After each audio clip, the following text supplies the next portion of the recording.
So what's the news? What's been going on in your neck of the woods? I have just had a very long week. It was not a bad week. It was just a long one. Sure. Just had a lot going on. Like my birthday it was a good long because my birthday was on Thursday. Yeah, and then happy birthday. We had to do a whole thing. Thank you. I am 1 year away from 30. Nice. I had to do a big celebration about that. Then on Friday, Amadeus came over and spent the night, and they didn't get off work until like 10:30, so they didn't get over here until like 10:30, so we were up a little late. Sure. And then last night I threw a party for Neve and I where it was a joint birthday party with my friends, because the one that I went to on Thursday was just a family thing. Sure. And that went until about 12:30. Sure. But yeah, I'm doing all right. I powered through. I watched a movie. Yeah. And I'm hanging in there. Yeah. I similarly, I was celebrating a local/online friends sort of birthday. Mm-hmm. Same birthday as you actually, but we were celebrating also on Saturday. Yeah. So yeah, I made her strawberry rhubarb pie for that one. Pretty good. So I am psychically teleporting that strawberry rhubarb pie for you to enjoy as well. I can't fucking wait. I can't wait. Yeah. So yeah, and I also watched this movie. Yeah, that's really all I have to. I feel so. This movie did something to me. Oh, I know. I actually did a lot of stuff, but this week. But I'll explain more of my recommendations. It's directly relevant to my recommendation this week. So. Well, excellent. Well, we can hold off till then. Yeah, I know. Do you want to just get into it? Let's get into it. Yeah, absolutely. All right.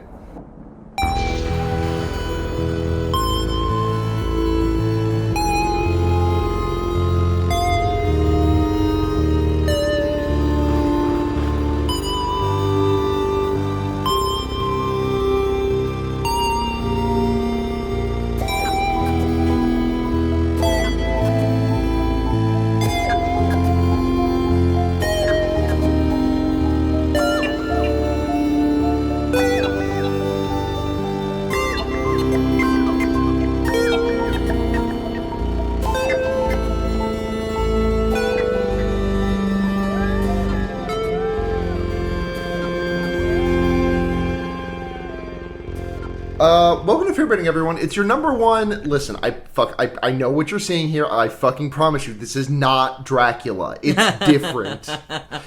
Listen. Theirs goes dun dun dun dun dun dun, and our Dracula. Well, our Nosferatu, he goes dun dun dun dun dun dun dun. Yeah, exactly.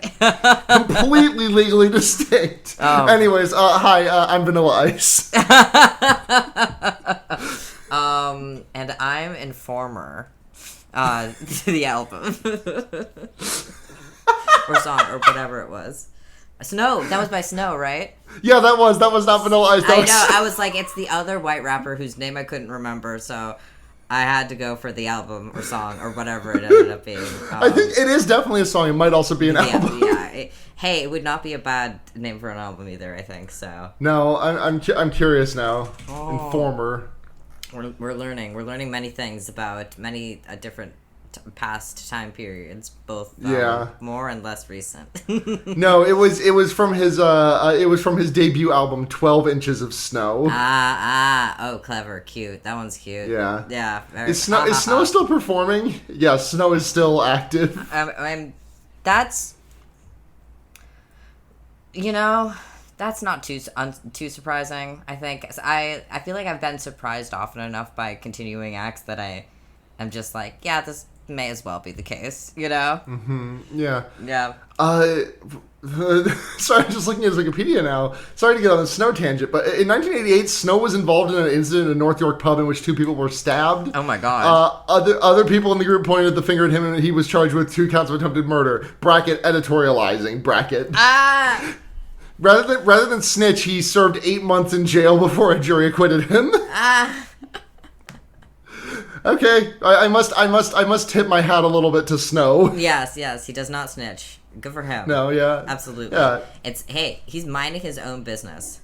He is. It's very funny that his hit song is Informer. But I've never paid attention. I've never paid attention to the lyrics of Informer, so maybe it's just about how you should never be an informer. Yeah. Me neither. But hey, look, we can believe whatever we want in this crazy, wacky world of ours. Yeah.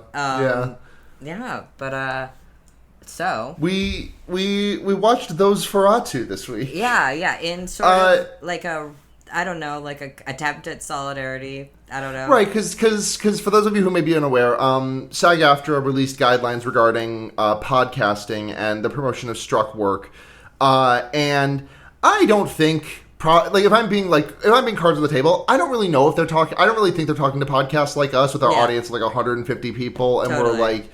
I don't think we are making a major contribution to, like, Sony's bottom line when we say, like, oh, you should go watch, or like when we cover a horror movie that Sony produced right, totally. Sony Pictures in America or whatever. But all the same, I feel like, I would like to, work in solidarity with them. Even if this is not talking to us, I personally would feel a little weird about it. Right, yeah. And to be clear, this is not me begrudging any podcast of the same caliber of ours that is not doing this. This is just a personal thing. Yeah. And secondly, I think this gives us an avenue too. I've honestly been kind of feeling like my wheels are spinning when it comes to picking out a movie for the show. Because like there are a lot of gaps in movies that we have not covered. Like a lot of stuff you would have expected us to have done by now. But I just don't feel particularly motivated for those, so it always just kind of feels like I'm drawing from a hat of like, oh, what's a movie I've thought about? Right. So I think this will motivate us to like push a little bit outside of our comfort zone, and like I believe that like struck work would not constitute like non-American made stuff. So like European film, European horror, Asian horror. Right. I think this I have to double check on this before I say it, and if anyone knows, please hit my. If anyone knows for sure, please hit my DMs. For sure. But I think this just it's a way of showing solidarity, and it is also an excuse for us to branch out into other things that is not just in the mainer stream that is under the umbrella of this struck work. Right. So, basically just guessing at how these sort of things work, I was like, let's go into the public domain. That seems like a safe space to, like, maneuver around. So we watched 1922's Nosferatu, which is the one and only production of a German company called Prana Films that went bankrupt after the filming of it, probably due to the fact that the heirs of Bram Stoker sued the film company over the production because like it was an unauthorized adaptation of Dracula, very obviously, even though a lot of like character names and like certain plot points were changed.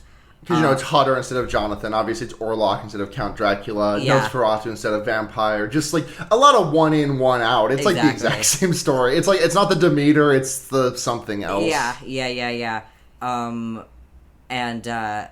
So they like this. The court ordered was like on the side of the Stoker estate, and ordered the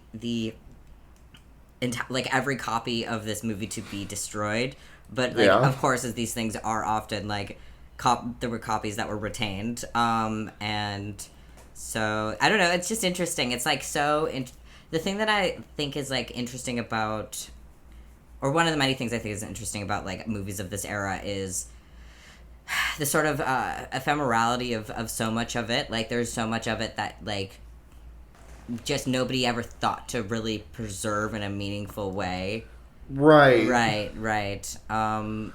Because, And the thing is that, like, they didn't know how to make a movie back then, and right. God bless them, they've still put something together somehow. But it's like the way that the film is like edited together in the moment to moment feels so surreal. Right. Like you've seen The Sopranos, yes? Yes, I have. Like the dream sequences, specifically in the season 5 finale, the test dream.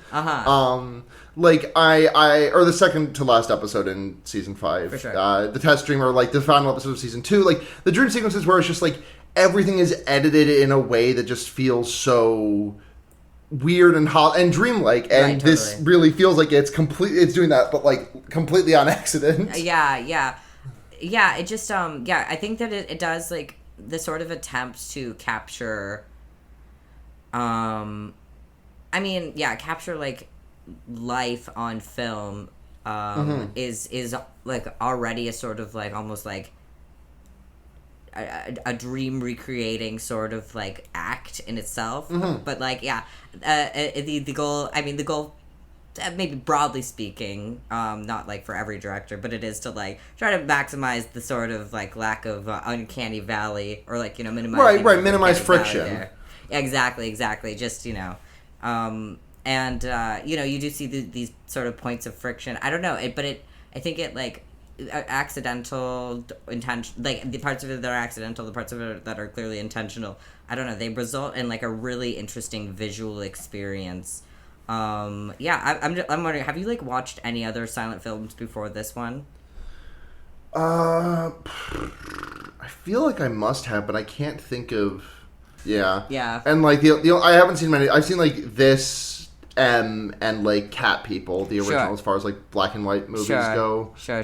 Not counting contemporary entries that are doing stuff, like The Lighthouse, but totally. Yeah. I've watched. I think I may have watched at least some of the Lon Chaney Phantom of the Opera. Oh sure, yeah. Back in middle high school, but that was a long time ago. Right. Yeah. I've seen that one, and I've seen like half of Metropolis, but it was a little too like, all right, you're doing a little opera here or whatever, a little stage production. So it was fun. It was cute, but I was like, not a lot for me to hold on to. Yeah, it's our poor attention spans. What have they done to us? I know. Though, like, it's the thing is like, I do love it. I feel like broadly enjoy seeing movies in the theater more.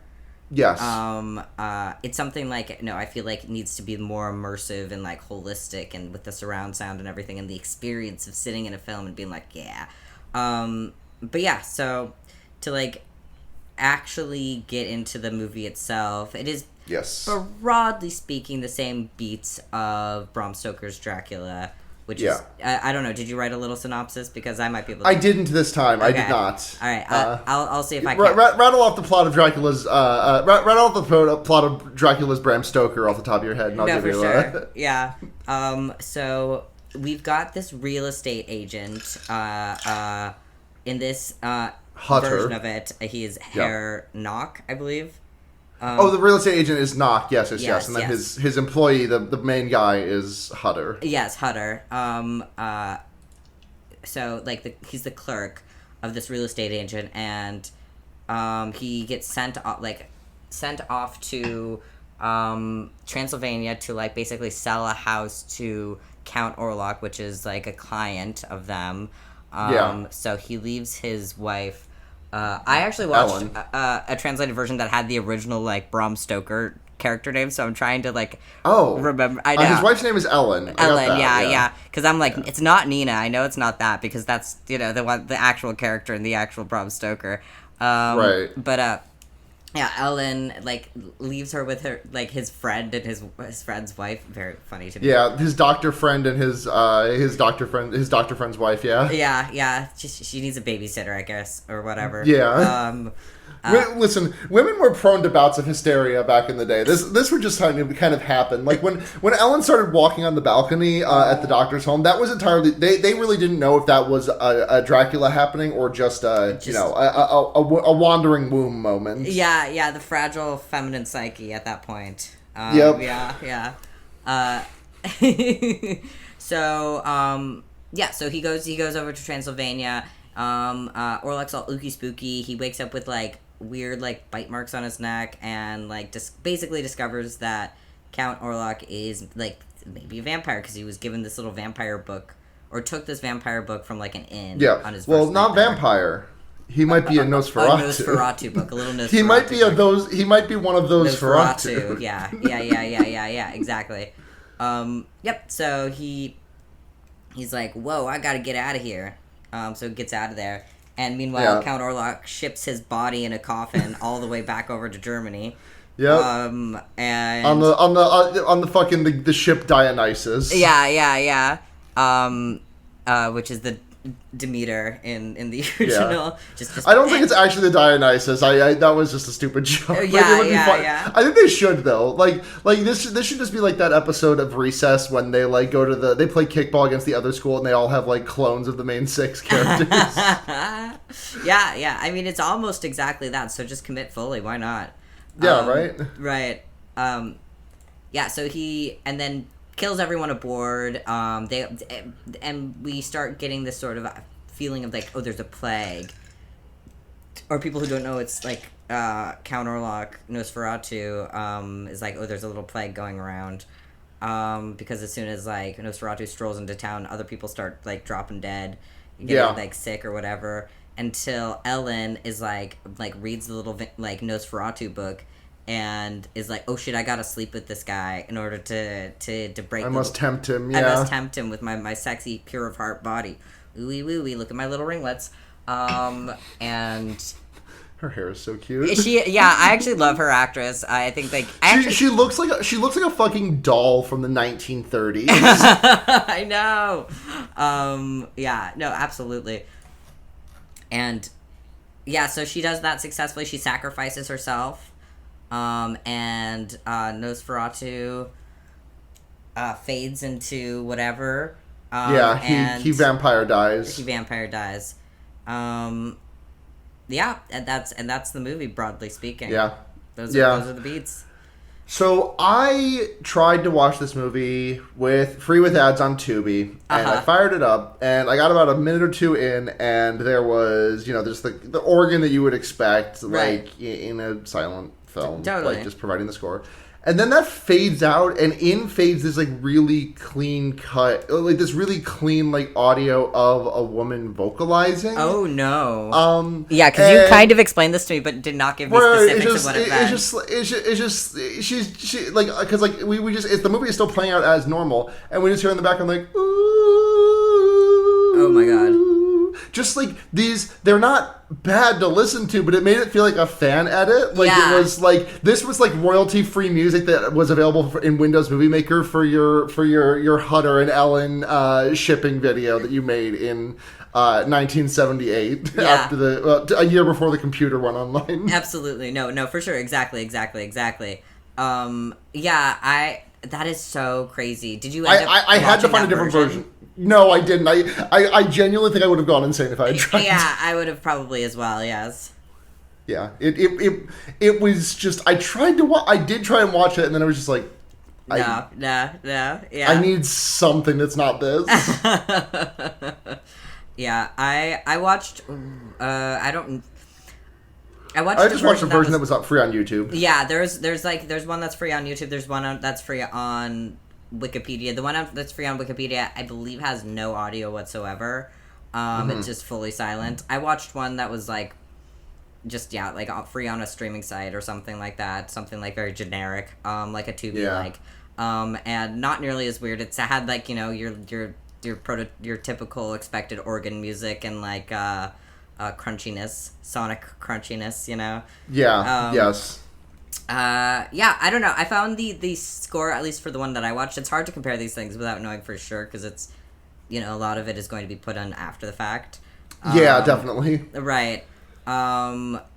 Was at some points, very effective, and some points extremely goofy. I don't know. Did you, I feel like this movie had a more intense sense of humor than I expected it to have, I think that there is, and I really wonder how much of that is intentional, because the scene near the end of when Orlok when Orlok leaves the ship and he's just carrying his own fucking coffin under his arm, just kind of walking funnily into the side of the building. Totally.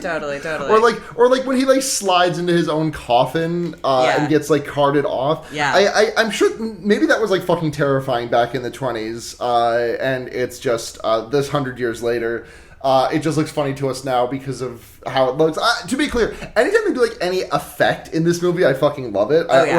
When I talk about them being low quality, it's just gonna be because I can't think of a better way to describe it. They are based on the technologies we have now. They are technically the most rudimentary version of it, we have the sort of in order to create the illusion of things moving telepathically, It's this sort of like Gumby-esque stop motion.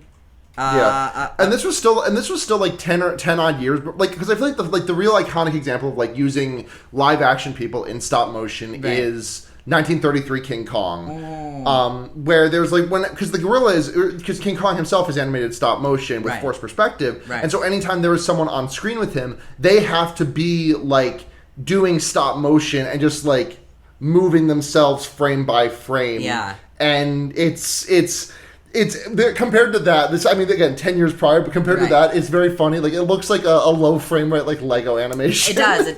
But it is, like, the thing is about it is that, like, all that being said, they were like, you know, how do we do this? How do we create movie magic? We're inventing movie magic right now.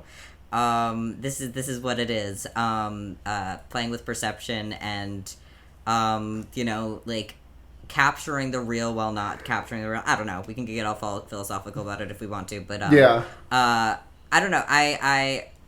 It was stuff like that as well that were like kind of goofy or like charming goofy, and then like the real moments of hubris, like comedic hubris that seemed to be at the very beginning of the movie, where like when the opening scene just feels like farcical in general, like Hutter and like is like prancing around and doing his tie in the most insane mirror in the world. Right. It's just like the mirror that's on like a 45-degree angle on the wall. Yes. And it's and like he is like prancing around and like he runs out into the garden to get his lovely wife some flowers while she is playing with an adorable little kitty. And then he comes in and she is like, "You killed the flowers." Oh no! Yeah, exactly. And it's you know, it's like that as well as like him walking outside immediately after, like a little too fast for an older gentleman's liking. Yeah. And then like an old man on the street stops him and is just like, "Oh, slow down, young man. You cannot escape. Nobody can escape their destiny." Like, it's just like nobody can escape their destiny. Like he's talking to a fucking NPC in an RPG. This is the sort of like relevant college course lecture. Yeah. We do kind of have a scene that's like that in the middle of this movie as well. With the professor looking at these sort of like fleas and microorganisms and stuff like that. Yeah, which I actually found like extremely cool and interesting and like a weird choice. But yeah, so we meet our sort of not Renfield Airnock, who is like looking maniacally at this sheet of paper full of these cryptic symbols and everything like that. Love that prop so much because you know, Lord knows what those things are supposed to represent. Yeah, absolutely.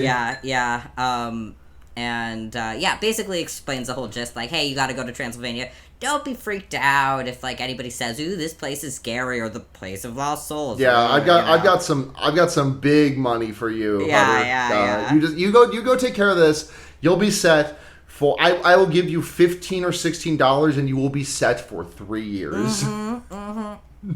So funny. Perfect though, yeah. Well, I guess whatever. What were they using? Were they using francs back then, or is that what they use now? I can't remember what. No, they were using francs back then. Yes, they had not yet joined the EU and switched to the euro. That's going to happen in a few more decades. Yeah, it's sad that what the riches that Hutter makes from this whole Grim exchange is going to be worth more as fire than it is as money in about 15 years. Yeah, exactly. Whoops. Oopsie daisy. So he talks to his wife, who's like, I don't love that. But he's like, no, it's fine. You'll just hang out with my friend and his wife, and they'll like whatever. It's just kind of assumed that she needs. Yeah. I'm. What's the fucking word? I'm man-wifing you. What's the word that I can't think of what it is? When you. I am not sure what you're reaching for. The fucking thing where you shop out your husband to someone else. Hot wifing. Yes, thank you. Oh my god. Yes. Hutter's hot wifing Ellen. Absolutely, exactly. What did I say? Boy wifing? Man wifing. Man wifing. That's fine. You know, we got there eventually. Yeah. They're hot. He's hot wifing her while he's away. Fully, absolutely. Like, I know that doctor's up to some freak shit. Oh yeah. You got two broads in the house, you know. Oh yeah, Absolutely. yeah. You can having two women in your house is like the height of sexual perversion. Like not even like two women in my house doing things to me at the same time. Right. Just like having two women in your house. Yeah. Is like that's the most perverted you can. Like you know the joke that people like like Amish people when they see an ankle or whatever the fuck. Yeah. Like in 1920s Germany, the most sexual you could be was to have two women in your home. Absolutely. Yeah. So Hutter travels all the way to Transylvania, The country of thieves and ghosts. And runs gets a lot of a lot of bad vibes and suspicion, and steals a little book about Nosferatu from a bar. And he flips through it later once he's at though so first the cart will not take him to Transylvania. They're like, hey, this is as far as we go, and he's like, yeah, because they're also like, oh, there's a werewolf out here also, and there's a couple of Tumblr posts or Twitter posts that go around every once in a while. It's I watched Parasite after having watched The Host and was fully expecting the Parasite to be a real thing, and oh no, this is really stressful. And then they're gonna have to deal with the creature also while watching Parasite. That's how I felt watching this. Oh god, there's a Dracula, and now there's gonna be a werewolf, and then they just cut to this little it looks like a hyena. Like a jackal, I think it's supposed to be. Or it's... Yeah. And then it, just gets, dragged off. And I'm just that poor animal in real life probably did not get treated very well. No, I was thinking that every time a horse was on screen, I was like, oh god. Oh, yeah, this is before, the horse massacre that caused them to start caring about horses in movies. I know.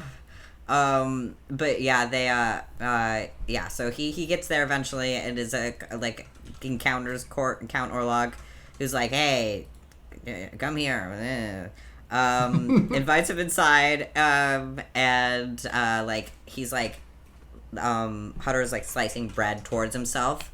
Bad knife safety, don't do that. Yep. And then he gets what he deserves. He nicks his thumb, and Count Orlok is like, "Whoa, your blood! It's so precious. Whoa, let's be careful here. Whoa, I love your little blood. I mean, let's get a bandage. I mean, I want to drink it. That kind of stuff." And he's like, and Hunter's like, kind of sets him on edge, though. Like we said, he's been reading this sort of book and been like, ha ha ha, this thing's so funny. None of this is actually happening. These people are so superstitious to believe there are such things as Nosferatus or whatever. Yeah. But there's this really cool effect that they do where it's in order to shoot Hutter riding through the forest. Yeah. At night, they just shoot it at day and then use the negative of the film. Exactly, I noticed that. It's so unsettling looking, but yeah, it totally does it. Yeah. I don't know, when I had even rewound to watch it again because I was like, is that the negative, or did they just fuck up and trying to no, but it was. And no, I think it's those sort of creative think. It's how do we do special effects, I don't know. Mm-hmm. It's interesting. Yeah. Meanwhile, concurrently to, so one thing, Air Knock is been hospitalized in a little mental prison. he's been institutionalized for being a crazy bastard, and being too obsessed with these gosh darn Nosferatus or whatever, and secondarily and then at the same time, Hutter's being going to be attacked by Nosferatu. Ellen has a sort of nightmare about that happening, and tries to warn him. I believe successfully. Hutter,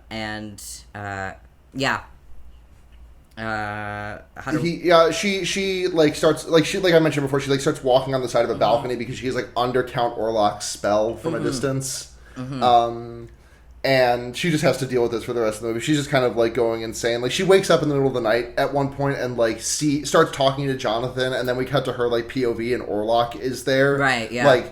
Very eerily composited into the image. I will say, Max Schreck as Count Orlok is so good. It's like so good. Yeah, like there's he is great. It's go on. No. It's just like it's one of the like seeing every time he was like doing his sort of fucked up like I was like, this is why this is like a classic, because this guy is fucked up and freaky looking.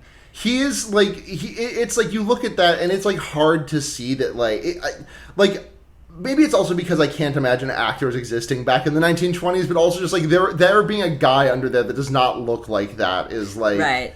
Like, no, that's just Nosferatu. That's what the guy looks like. The guy just kind of looked... The guy just kind of looks like an anti-Semitic political cartoon brought to life. There's no man under the mask. That is the other side of it, where I was like, this guy is so freaky looking, but I'm like, but it's also so anti-Semitic. Like, what the hell is happening here? It's like crazy. I know. Like, I knew about it, but like, it also feels like there's some like weird like mild xenophobia. I feel like in like his dress, in his like costuming in a small portion. No, absolutely. I mean, obviously the anti-Semitism is like front and center. I would say, yeah, I would. It's definitely both, because it's like, ooh, they're so weird and scary over there. Those guys are so weird and scary over there. Right, and like the bringing of the plague, like, you know, the way that, like, you know, Jewish people have historically been blamed for plagues. Yeah, I mean, it is just this sort of very, like, it is a film about the sort of psyche and anxieties of like an xenophobic, you know, Semitic like nation, you know, like right, yeah. It is very much in the midst of like an economic strife post World War I, you know, right, like, exactly. It is just very illustrative of the time, you know, like the ways that it is effective is also like the thing that it's like it's irrevocable from the thing that it's. The ways it's effective at being scary are irrevocable at the ways, like, it's what it's trying to be effective at making scary. You know what I mean? Right, absolutely. Yeah. Like you cannot, like, be scared. You cannot, like, experience the scares of this movie without, like, really having to reconcile with the fact that, like, they're kind of just playing a lot of old stereotypes. A lot of just stereotypes up here. Yeah, yeah. I mean, though, what I will say is, I think the most true, like, what is sort of seminal about I don't know, the performance is really that sort of like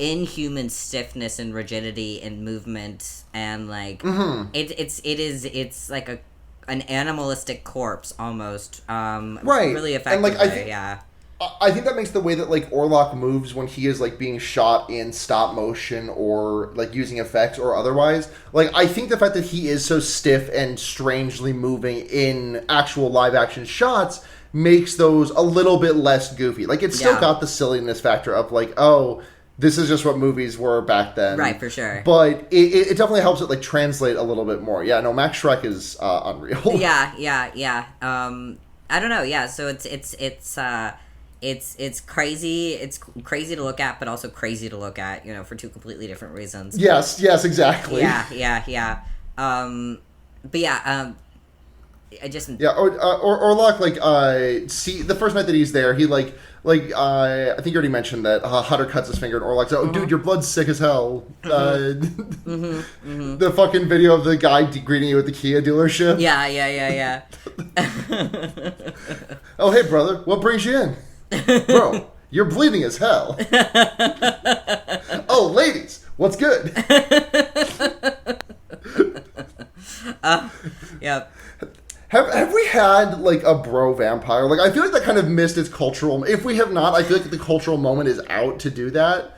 Like, I think we needed that either, like, in the 90s or, like, a couple of years ago. There have to be bro vampires out there, you know? Yeah. Like, somewhere. You know, I can't think of them, but I'm sure they're out there, you know? The thing is, then you have to, like, deal with the idea of a vampire named, like, Bradley. I can deal with that. I have no problem with that. That is not... Brad? I can deal with a Brad. Look, hey, vampires don't need to be gothic, you know? They could just be Spence? Brad. Okay, no, Spence is actually... I'm sure Spence is actually the name of a vampire in Buffy the Vampire Slayer. Oh, what are we talking about? If there are frat bro vampires, I'm sure they're in Buffy. Exactly. Yeah. Oh, I will say, obsessed with the concept. Bra. Oh no. I just they're just like doing keg stands on like a fucking they're just doing keg stands, which is just they have a bunch of blood bags inside of a barrel. Yeah, and exactly. just sucking them all at once. Yeah. No, exactly. It's you can evoke it in your mind. You can picture it. Yeah. Everyone knows. We don't have to play in this space. Yeah, audience, you do the hard work on this one. Yeah. You've all got working imaginations, right? It's not my problem if you don't. Okay. I do think frat vampires would have like the highest accidental self mortality rate because they don't stop ordering pizza. Oh, and that that's the thing. And like, there's also probably so many instances of them just like getting schlitzed and staying up. Well, as schlitzed as a vampire can be, and staying up until like the sun comes up, and they're just be like, bro, and then just dissolving into ash. I feel like that's legit like a plot point in What We Do in the Shadows, probably. Yeah, I should watch that show. Yeah. At some point. I should watch the movie too. Yeah. I was like, either if not in the show, then in the movie, like one of the two. It definitely probably happens because I mean, classic comedic. Right, exactly. I know. I'm just really enjoying like the idea of like in my head when a vampire dies, it like leaves behind like a residue of like someone who's very close to the detonation site of like an explosion. Sure. Like the sort of like residue shadow. I'm just really enjoying like a vampire getting blasted with something like that, and then you can just see like the outline of their sideways hats also. Their popped collars. Yes. Oh god. I'm just imagining not Willem Dafoe. Gary Oldman's huge fucking collar in the 99 Dracula with I don't actually. Hold up. You've seen Bram Stoker's Dracula, right? I actually have not seen the original Bram Stoker's Dracula. Oh. I'm pretty sure he's got a huge fucking collar. Not 92, 99. Yeah. Yes, he does have a huge fucking collar. That shit's popped already. Yeah. Oh yeah. I need to see this guy in like a fucking. I need to see. Please, someone edit this image. Just take like any image of Gary Oldman in this movie. Just edit him into like a fucking salmon crew cut polo. Absolutely. Oh my god. Fucking Palpatine ass. Fucking. Oh god. I need frat Dracula now. No, it doesn't roll off the tongue, but it should. Fracula is a different thing. Yeah, Fracula is Dracula who just like who needs to like subsist on oil. In order to survive. Absolutely. Oh man. Much like our oil executives. Vampires. Vampires. They all are, aren't they? Yeah. Anyway. One of my favorite shots in this sort of sequence when Hutter's in Transylvania is when finds the coffin that Count Orlok is like sleeping in, and like it just like sees like through the splinters in the woods, like his like that basically the open-eyed like living corpse of Count Orlok, just completely unresponsive to like him. Mm-hmm. So like in like a sort of like corpsey way. I just love that. I don't know. I think it's got there's some like singular shots that are so like striking, consistently throughout all of it.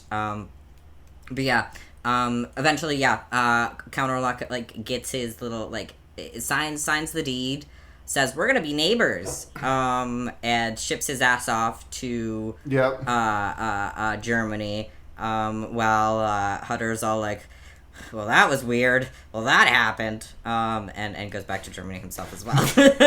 Yeah. I really love like when he like finds Orlok in the basement, like he kind of like scrambles up the stairs in a completely insane way. I love it. I love like how it he looks moves. like they took footage of him like sliding down the stairs, I know. reversed it, and then sped it up. Yeah, it does. I love how I love how the actor moves. I love how this actor looks, too. I don't know. He's, like, so boyishly, like, handsome in his own way. A very cute cutie. No, but, yeah, it is. You know, the sort of physical acting in this is, like, so over the top and skittish. It's a little slapstick. It is. And I think maybe that even comes from just the sort of, like, rhythm of like film speeds of that time, you know. That you just it like has the sort of the beats and energy of like sort of slapstick comedy in a very interesting way. Like it's interesting what we conjure. Anyway, this is about when Ellen is kind of a part of this story, but I am so disinterested in the way that she is a part of this story. Yeah. It's just like every time we cut back to her, it is either for her to have an Orlok fueled vision, or the one exception to this. The two exceptions to this are at the end of the movie when she saves the day by sacrificing herself. And when she goes to the beach and the hot wifers, the hot wife, husband, and wife come over and like, hey, please be less sad about the fact that your husband is away. I know you miss him. Yeah. Please be normal, though. Yeah. We cannot have wandering womb happening. So windy on this beach scene, like, in a way that made Yes! I know. I was like, you only able to get away with this in silent movies because otherwise, like, you're just buffeted by the wind if you try to. The one thing Takis took away from us is extremely windy beach scenes. I guess you could ADR it all, but like, who wants to? Yeah. The other thing I was actually just to like talk about like things that are like different about silent movies. That something I appreciated so much is like cards like with text on them that you were supposed to read that were plot relevant stayed on the screen for a really, really, really long time to make sure everyone, if they were like looking away and then there's text I gotta read on the screen, like is able to read I very much appreciated that. I know. It's so nice. It is my biggest pet peeve. Whenever here's modern movies today. Yes. The most like pivotal information comes to you on the most lightly written cursive handwriting that is like shot from like over someone's shoulder that you're supposed to be able to read, or worse yet, a text message on a phone. Yes. And even in a theater is difficult. It's like, so I guess I'm just not allowed to have this information, I suppose. Like it's just right. Like, look. I just paused the movie straight up. I know. When it expects you to read something, I'm just like, if the exception to this is Star Wars, but anything else is like, I need to be pausing this exactly to read what's going on here. Yeah, but it's just like, try harder, hold my hand. Yeah. You're supposed to be telling me the story. Don't make me work for it. Right. But yeah, so Hutter returns back to Germany. Like I talked about earlier, Orlok kills a bunch of people on this ship. He goes on the not the Demeter, and then we just get like 20 minutes of that. The only thing that we really get from is that when the doctor scene is, or is that off the ship? Like when the doctor's like investigating the. I believe it's off the ship, but it is concurrently to that like sort of thing happening. Yeah. Gotcha. Mm-hmm. Where they're just like looking at Orlok's like, what is it they're looking at again? The fucking. The little like things on the microscope. Yeah, I'm not exactly sure, but it's some sort of like micro or like smaller organisms. They look like fleas, and he's just kind of explaining. Like it's sort of used as this metaphorical like real life example of like, this is how we know vampires are real because we've got real life vampires like spiders and fleas, and check this stuff out. And I don't know. That's like interesting because it's like like. A flea would be a more likely vehicle of disease, and then it just sort of like creates illusions between Count Orlok and like an insect and like a disease ridden because he brings with himself like this sort of idea of a plague, yeah. Obviously it's just him feeding on the villagers. And we know that, but it's this fear of disease, this cultural fear of disease, and trying to find a reason for who's causing this, who can we get rid of so we can fix this problem, as if such things were so simple, Yeah, and we can fix this by just taking care of one certain type of person. Exactly. This movie is like. It is. It's looking at this just like where it is like in history is just so like, boy. Yeah, and I don't know. It's one of these things that it's like it's so. Because the thing is that it's not as though the original Dracula itself is not itself. It's not as though that is not anti-Semitic as well, right? Right. But it's like it. I don't know this. I don't know the original Dracula terribly well, so I cannot speak to the I don't want to get into like ranking the anti-Semitism of For film, sure. but just like knowing like the cultural context in which this is taking place in, and like the precedent that the thing that this era in German history preceded, just makes it so weird to like look back on even these many years later. Absolutely. No, it is. I don't know. It is. It's interesting to see a snapshot of a culture at a certain moment, I think. And yeah, like I said, the specific anxieties and where those specific anxieties localize and how they manifest, aesthetically. Right, and because it's like it's not as though this is like a unique phenomenon. Right. It's just like this is one that like really it just I feel like feels so strong because like this is like the big thing, the big awful thing in history that like was based around horror, like or not based around like that. This is like pointing out. No, like, this exactly. is like the if you're going to know one historical atrocity, Yeah, no, for sure, absolutely. But like obviously it's not unique to this because like this is why we had such an increase in like home invasion stuff and horror that was set in the home in the aftermath of 9/11 when like the Iraq war scare was going on. Like everything is always so reflective of the horror movies are always so holding a mirror up to what the culture is the most afraid of at any given moment. Exactly. And our anxieties tend to be some of the most reactionary aspects of our psyche, Yeah. Yeah, no, like the fucking like every third horror movie in like the aughts is like a fucking stand your ground act enjoyer's wet dream. Oh, it's totally, like totally. Even if it doesn't involve like an actual physical invasion, like if like there's obviously stuff like The Strangers and stuff, right? But, like of course. even if it's like Paranormal Activity or whatever, Yeah. it is taking place in the home and it is making people like my home, castle doctrine. Exactly. Yeah, it is. The idea of invasion, the home, the unsettlement there. It's interesting, and I mean it's something that I think people find regularly unsettling.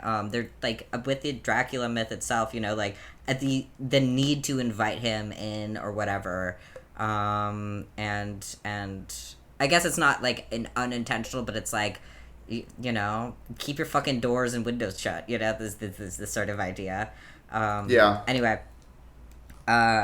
so yeah, Orlok sets up shop back in Germany, and Hutter returns home and makes his wife promise not to read his little vampire book, but of course she does, because she's a tricksy little. She's a real I can't think of the fucking word. Yeah, like when a woman is like real like runs a hot like temperature, like it runs a hot temper or whatever, like a firecracker.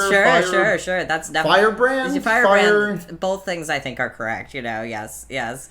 Something along those lines. And she's like, "Oh, in order to stop this all, I must throw myself. I must commit womanicide and offer myself to him, so that he gets tricked into forgetting what time it is." Yes. And just like he literally just gets frat vampire. Like it's like the joke I was coming up with, but he's so horny for blood that he forgets about time.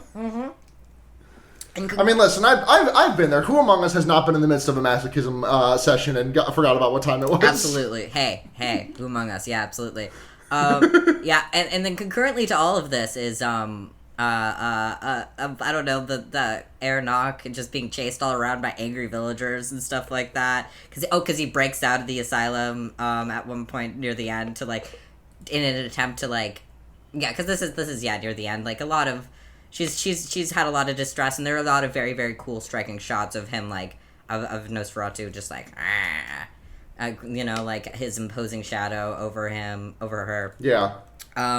He, like, Aronach picks up on, like, has, like, a psychic attachment, like, breaks out of the little prison-y, asylum-y thing, runs all around. Yeah. And in an attempt to like warn Count Orlok, but it's too little too late. Yep, like we said, he like just sort of like the sun we see the sun rising over the buildings, and it strikes him, and he sort of just like fades out of existence into a little like and then little fire that's like on the floor. Yep, and Hutter gets in home just in time for his wife to die in his arms, and then we see Count Orlok's castle collapsing. Yep. Just as a sort of a final like don't worry guys, everything's totally cool.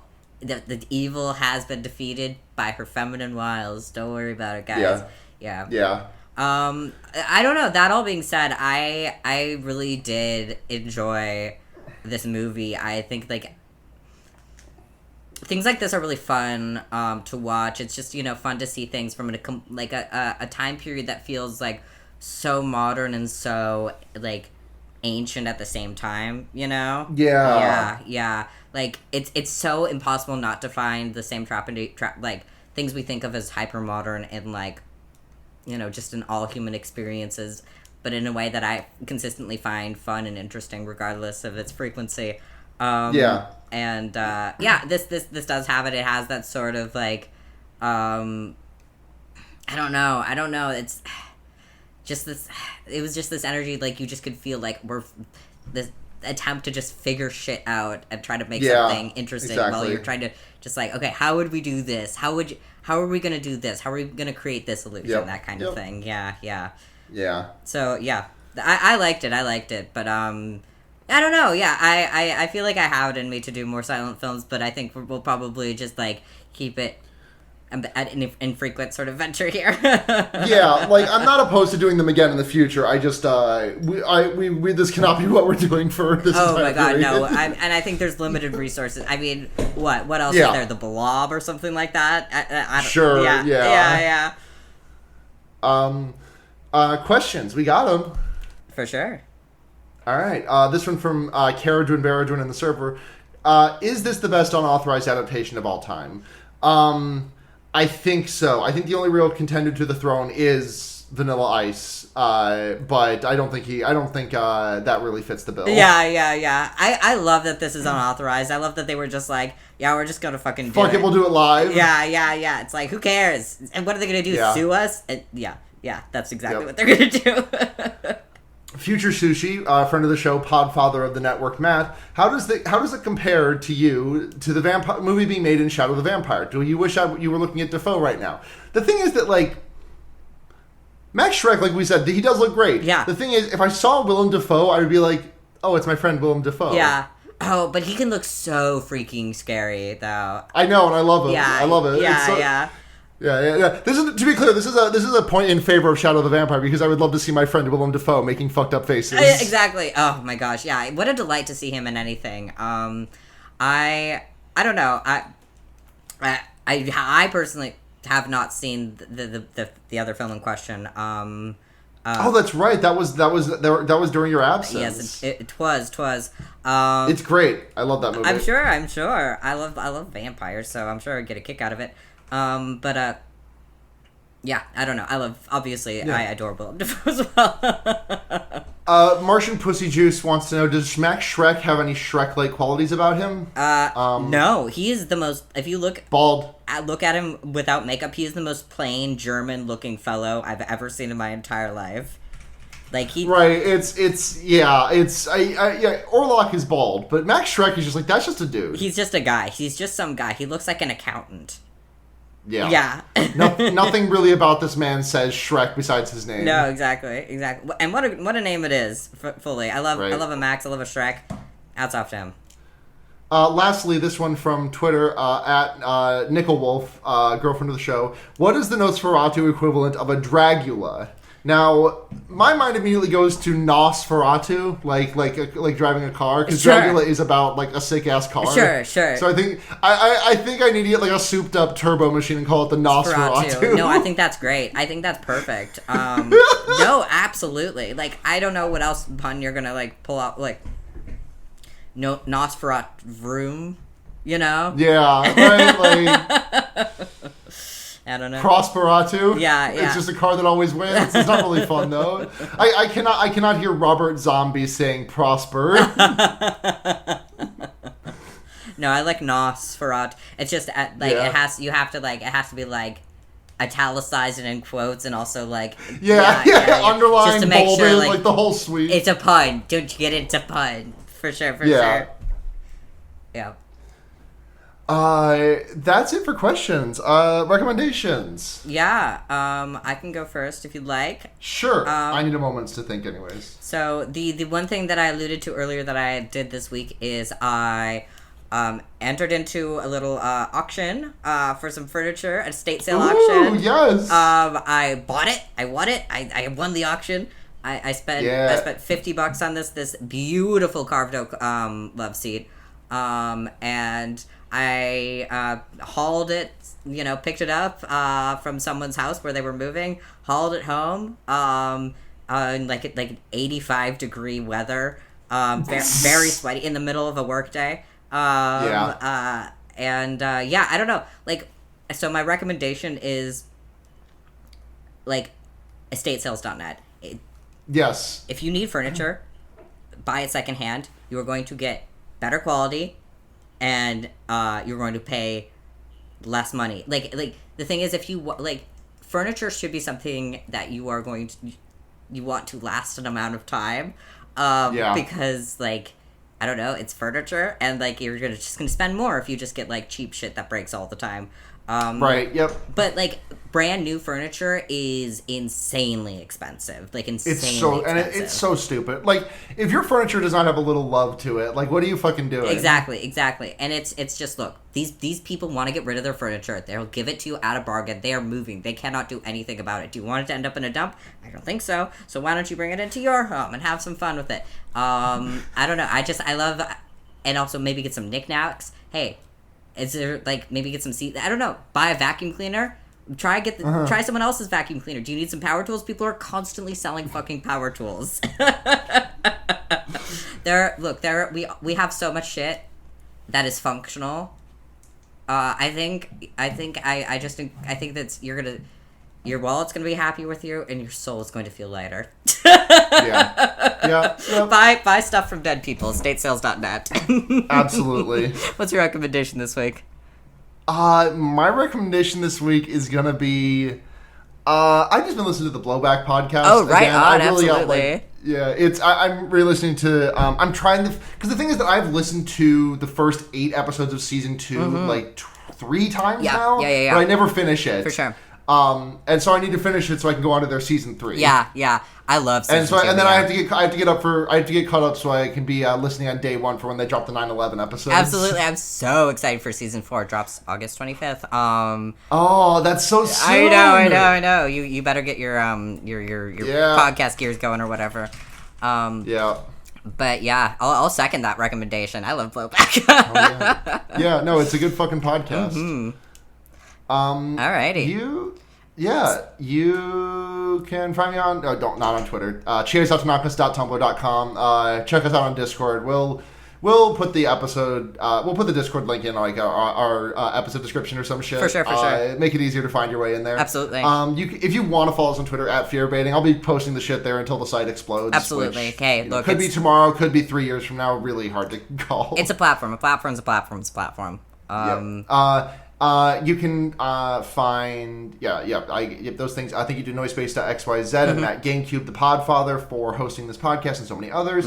Thank you to Seda, people you meet outside of bars, for our great intro outro music. GayGothVibes.online for more of their music. Thank you to Blair for our great cover art. Listen to my other podcast, Special Grade Snacks. It's back. We're having a good time. Yay. I think that's everything for the plugs. Yeah, for sure. Follow me on Twitter @BlairKitch. I'm just hanging out. I'm just having a good time. But yeah, we'll be back in a couple weeks with something new, something fun or old or funky or freaky. But until then, I have been Blair. I am still Sarah. Yeah, and remember, you can put a fucked up guy anywhere. Peace out.